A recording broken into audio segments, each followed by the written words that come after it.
Hi friends, this is Kiran. Welcome back to Sports Dictator channel. IPL 2024 Sun rise Hyderabad అయితే ఇంత ముందు మ్యాచ్లో Rajasthan Royals మీద చాలా అద్భుతమైన విన్ అని చెప్పొచ్చు. ఒక్క విన్ ఒక్క రన్తోని అండ్ దాంతో ఎంతో కాన్ఫిడెన్స్ పెరిగిందని చెప్పాలి. ఎందుకంటే 2 పాయింట్లు వచ్చాయి. ఒక్క విజయం అంటే ప్లే ఆఫ్కి ఇప్పుడు చాలా ఇంపార్టెంట్. 6 టీమ్స్ పోరాడుతున్నాయి. అందులో రాజస్థాన్ రాయల్స్ 10 మ్యాచ్లు 8 పాయింట్స్తో వెళ్తుంది ఆల్మోస్ట్. కోల్కతా నైట్ రైడర్స్ ఇప్పుడు నేను వీడియో చేసే టైంకి 9 మ్యాచ్ల్లో 6 గెలిచారు. అండ్ నెంబర్ 3 ఎల్ఎస్జీ 10 మ్యాచ్ల్లో 6, నెంబర్ 4 ఎస్ఆర్హెచ్ 10 మ్యాచ్ల్లో 6. వీళ్ళకి చాలా అడ్వాంటేజ్ ఉంది. అండ్ సిఎస్కే 10 మ్యాచ్ల్లో 5, ఒక్క విన్ తక్కువగా ఉంది.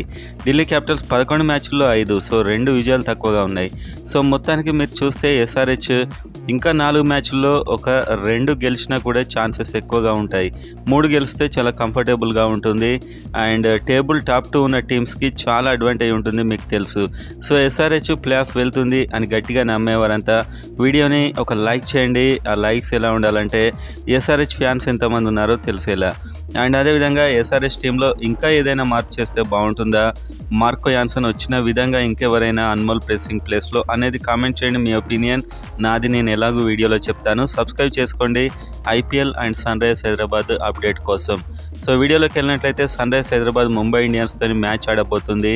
అండ్ అది ముంబై స్టేడియం, వాళ్ళ హోమ్ గ్రౌండ్ ముంబైకి. సో అక్కడ ఆడబోతుంది. అండ్ ఆ తర్వాత ఉన్న 3 మ్యాచ్లు ఎస్ఆర్హెచ్కి హైదరాబాద్లోనే. అది బిగ్ అడ్వాంటేజ్ అని చెప్పొచ్చు. హోమ్ గ్రౌండ్లో మంచి రికార్డు ఉంది. కనీసం 2 మ్యాచ్లు ఫస్ట్ బ్యాటింగ్ చేసినా కూడా ఈ ఎస్ఆర్హెచ్ చెలరేగే అవకాశాలు ఉన్నాయి. అందులో గుజరాత్ టైటాన్స్, పంజాబ్ కింగ్స్ లాంటి టీమ్స్ కూడా ఉన్నాయి. అండ్ ఎల్ఎస్జీ అనే టీం కూడా ఉంది. సో మొత్తానికైతే 2 విన్స్ చేయడం చాలా పెద్ద సమస్య కాదని చెప్పుకోవాలి. కానీ ఎస్ఆర్హెచ్ టీంలో ఒకటే సమస్య ఏంటంటే ఇంతమంది విదేశీ కోచెస్ ఉన్నారు. అందరూ మంచి స్పిన్నర్స్, స్పిన్లో ఎక్స్పర్ట్స్. మురళీధరన్ కొన్ని సంవత్సరాలుగా స్పిన్లో కోచింగ్ ఇస్తున్నాడు. కానీ ఒక మంచి స్పిన్నర్ను తయారు చేసుకోలేకపోయారు ఇప్పటి వరకు. ఒక్క స్పిన్నర్ లేకుండానే, పర్ఫెక్ట్ స్పిన్నర్ లేకుండానే మ్యాచెస్కి వెళ్తున్నారు. అండ్ ఇది ఎప్పటికీ నడవదు. ఎందుకంటే స్పిన్కు పిచ్చులు సహకరిస్తాయి. అండ్ రాజస్థాన్ రాయల్స్ మ్యాచ్లో స్పిన్నర్స్ ఇబ్బంది పెట్టారు. స్టార్టింగ్లో రవిచంద్రన్ అశ్విన్ అయితే ఇబ్బంది పెట్టాడు. తర్వాత చితకబాదారు స్పిన్నర్లను, తర్వాత సంగతి. కాకపోతే స్పిన్నర్ని ఖచ్చితంగా తయారు చేసుకోవాల్సి ఉంటుంది ఎస్ఆర్హెచ్. అండ్ మురళీధరన్ ఉన్నాడు, డానియల్ వెటోరీ స్పిన్నర్, అయినా కూడా స్పిన్నర్ మనకు తయారు కావట్లేదు ఎస్ఆర్హెచ్ టీంకి. అండ్ ముంబై ఇండియన్స్ మ్యాచ్లో సన్ రైజ్ హైదరాబాద్ ఓపెనర్స్కి ఒక బిగ్ అడ్వాంటేజ్ ఏంటంటే అక్కడ ముంబై ఇండియన్స్ కూడా ఒక మంచి స్పిన్నర్ లేక చాలా ఇబ్బంది పడుతున్నారు. సో వాళ్ళు Abhishek Sharma and Travis head ఇద్దరు కూడా ఓపెనింగ్ చేస్తారు. మళ్ళీ వీళ్ళ కాంబినేషన్ అయితే మార్చబోరు. ఎందుకంటే వాళ్ళ కాన్ఫిడెన్స్ని దెబ్బతీయబోరు. నాకు తెలిసి వాళ్ళనే పంపిస్తారు. ఈ టోర్నమెంట్ అంతా ఏదైనా కూడా కోచ్ అలాంటి ప్రయోగం తాను చేయను అని క్లియర్గా అయితే ఇండికేషన్ ఇచ్చాడు. సో వీళ్ళని ఎదుర్కోవడానికి ఒక ఆఫ్ స్పిన్నర్ని పంపాలంటే వాళ్ళకు మహమ్మద్ నబీ ఉన్నాడు. సో మహమ్మద్ నబీ అంత పెద్ద స్పిన్నర్ ఏం కాదు, కాకపోతే యూస్ఫుల్లే. ట్రావిస్ హెడ్ అయితే ఇబ్బంది పడుతున్నాడు ఆఫ్ స్పిన్కి స్టార్టింగ్లో. ఇది ఎవ్వరు కాదని లేని వాస్తవము. సో మహమ్మద్ నబీని అతను చూసుకుంటే అభిషేక్ శర్మ మహమ్మద్ నబీని ఈజీగా కొడతాడు అని నేనైతే అనుకుంటున్నాను. సో అభిషేక్ శర్మ కూడా కాస్త చూసుకొని ఆడితే బాగుంటుంది. ఎందుకంటే వరుసగా ఫెయిల్ అవుతున్నాడు. దీనివల్ల అతని కాన్ఫిడెన్స్ అయితే దెబ్బతింటుంది. మొత్తానికి అలాంటి బిగ్ హిట్టింగ్ వల్లనే వాళ్ళకు బిగ్ నేమ్ వచ్చింది. అండ్ మొత్తానికి ఇదైతే గుడ్ న్యూస్ అని చెప్పొచ్చు సన్ రైజ్ హైదరాబాద్ ఓపెనర్స్కి. మంచి క్వాలిటీ స్పిన్నర్ అయితే ముంబై ఇండియన్స్లో లేరు. పీయూష్ చావ్లా ఉన్నాడు, అంతలా రాణించట్లేదనే నేను అనుకుంటున్నాను. అండ్ ఒక జస్ప్రీత్ బుమ్రా ఒక ఫెంటాస్టిక్ బౌలర్ అండ్ కోయిట్జర్ మొదలైన బౌలర్స్ అయితే ఉన్నారు. మొత్తానికైతే బౌలింగ్ డిపార్ట్మెంట్లో కూడా పెద్ద స్ట్రాంగ్ అయితే అనిపించట్లేదు. సో బ్యాటింగ్ తీసుకుంటే ఫస్ట్ ఒక భారీ స్కోర్ చేసే విధంగా సన్ రైజ్ హైదరాబాద్ బ్యాట్స్మెన్ ఆడతారు. కానీ సన్ రైజ్ హైదరాబాద్లో ఉన్నటువంటి బిగ్ మిస్టేక్ ఏంటంటే ఒకటి అన్మోల్ ప్రెసింగ్ వరుసగా ఫెయిల్ అవుతున్నాడు. అండ్ అతని బ్యాటింగ్, అతని కాన్ఫిడెన్స్ చూసినా కూడా అతడు చాలా బాగా ఆడతాడు ఇంకా ఫ్యూచర్లో అని అయితే అనిపించట్లేదు. ఎప్పుడైతే నితీష్ కుమార్ని చూడగానే ఇతడు మంచి ప్లేయర్ అవుతాడని మొదటి మ్యాచ్లోనే నేను చెప్పాను. అతను అదే విధంగా అయ్యాడు.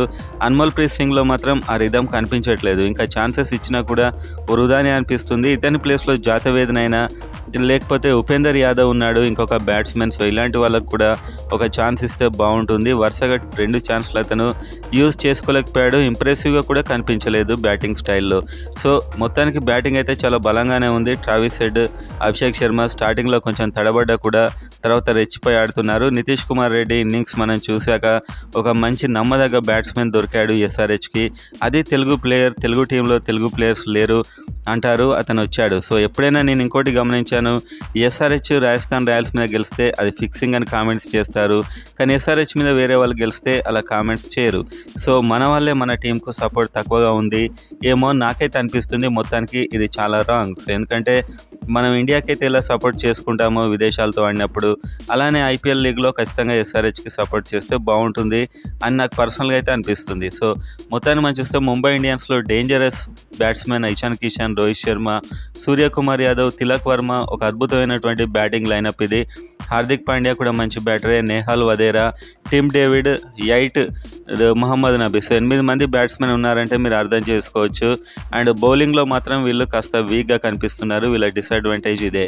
సో వీళ్ళని ఎదుర్కోవడానికి ఎస్ఆర్హెచ్ బౌలింగ్ మీరు చూసినట్లయితే ప్యాట్ కమిన్స్ కాస్త ఈ మధ్య బౌలింగ్ వేయట్లేదు, కానీ రాజస్థాన్ రాయల్స్ మీద 19th ఓవర్ అతను వేసిన విధానం చాలా అద్భుతం. ఎందుకంటే ఆ ఓవర్లో ఒక 12-13 రన్స్ కొడితే మ్యాచ్ పోయేది, కానీ అతను చాలా బాగా కంట్రోల్ చేశాడు. అండ్ భువనేశ్వర్ కుమార్ కాస్త స్వింగ్ లభించినా కూడా డేంజరస్. నటరాజన్ ఎలాంటి పిచ్ మీద ఆడుతున్నాడు. మార్కో యాన్సన్ మొన్నటి మ్యాచ్లో పర్లే అనిపించాడు, కానీ అంతలా ఎఫెక్టివ్ అనిపించలేదు. మొత్తానికైతే ఫీల్డింగ్ మొత్తానికి మార్కో యాన్సన్ అయితే పర్లేదని అనిపించాడని చెప్పొచ్చు. సో ఇతడి ప్లేస్లో ఏమైనా శ్రీలంక స్పిన్నర్ విజయకాంత్ని తీసుకుంటారా అని కూడా డౌట్ వస్తుంది. మొన్న మార్కో యాన్సన్ వచ్చే అవకాశాలు ఉన్నాయని చెప్పాను. సో ఇప్పుడు విజయకాంత్ని కూడా దింపే అవకాశాలు కనిపిస్తున్నాయి, ఎందుకంటే స్పిన్ పిచ్చెస్ రాబోతున్నాయి. అందులో విజయకాంత్ లేకపోతే మయాంక్ మార్కండే ఇలా ఎవరినైనా తీసుకోవాలి. ఇంతమంది fast bowlers, Jaydev, Natarajan, Bhuvneshwar Kumar, Marco Jansen, Pat Cummins and Nitish Kumar కూడా బౌలింగ్ వేయగలడు. ఇంతమంది ఫాస్ట్ బౌలర్స్ అవసరం ఉంటుందా అని నాకైతే అనిపిస్తుంది. అందరు స్పిన్ కోచ్ చేస్తున్నారు, కానీ ఒక మంచి స్పిన్నర్ లేకపోవడం చాలా విచిత్రకరం అని చెప్పొచ్చు. సో ముంబై ఇండియన్స్ మీద మ్యాచ్ గెలిచినట్లయితే ఇంకొక విన్ ఎవరు ఆపలేరు. ఆ విన్ ఎలాగో చేస్తుంది. సో చాలా ఇంపార్టెంట్ అని చెప్పొచ్చు ముంబై ఇండియన్స్ మీద మ్యాచ్ అనేటువంటిది. సో ఆ మ్యాచ్లో ఖచ్చితంగా మంచి ప్లానింగ్తోని సన్ రైజర్స్ హైదరాబాద్ దిగుతుంది. ఒకటి అన్మోల్ ప్రీత్ సింగ్ ప్లేస్లో మాత్రం ఒక మంచి బ్యాట్స్మెన్ లేకపోతే జాతవే సుబ్రహ్మణ్యం బౌలర్ని తీసుకున్నా సరే సరిపోతుంది. ఇక నుంచి ఎడెన్ మార్కరం మాత్రం టీంలో ప్లేస్ రావడం కష్టమనే చెప్పుకోవాలి. సో ఇంకా కూడా ప్లేస్ ఇస్తారని నేనైతే అనుకోవడం లేదు. ఒకవేళ మంచి స్పిన్ వికెట్ అయితే అతనికి ప్లేస్ ఇచ్చే ఛాన్సెస్ కనిపిస్తున్నాయి. ముంబై ఇండియన్స్ బౌలర్లో మనం చెప్పుకున్నట్టు బుమ్రా అండ్ చావ్లా పెద్ద ఇబ్బంది పెట్టే బౌలర్ అయితే ఒక జస్ప్రీత్ బుమ్రా అని చెప్పొచ్చు. వాళ్ళకి ఇంకా రొమారియో షెఫర్డ్, ఆకాష్ మధ్వాల్ ఉన్నారు. సో మొత్తానికి బ్యాటింగ్ డిపార్ట్మెంట్లో ఒక మంచి హైయెస్ట్ స్కోర్ కొట్టే ఛాన్స్ అయితే సన్ రైజర్స్ హైదరాబాద్ బ్యాట్స్మెన్కి లభించబోతుంది. ట్రావిస్ హెడ్ అండ్ అభిషేక్ శర్మకు ఛాలెంజ్ చేసే బౌలర్స్ అయితే బుమ్రా తప్పించి ఎవరు ముంబై ఇండియన్స్ టీంలో నాకు కనిపించట్లేదు. సో మొత్తానికి 6th నాడు జరిగే మ్యాచ్లో బ్యాటింగ్ చెలరేగితే సరిపోతుంది. మొదట బ్యాటింగ్ తీసుకుంటే ఇంకా అడ్వాంటేజ్ అని చెప్పొచ్చు.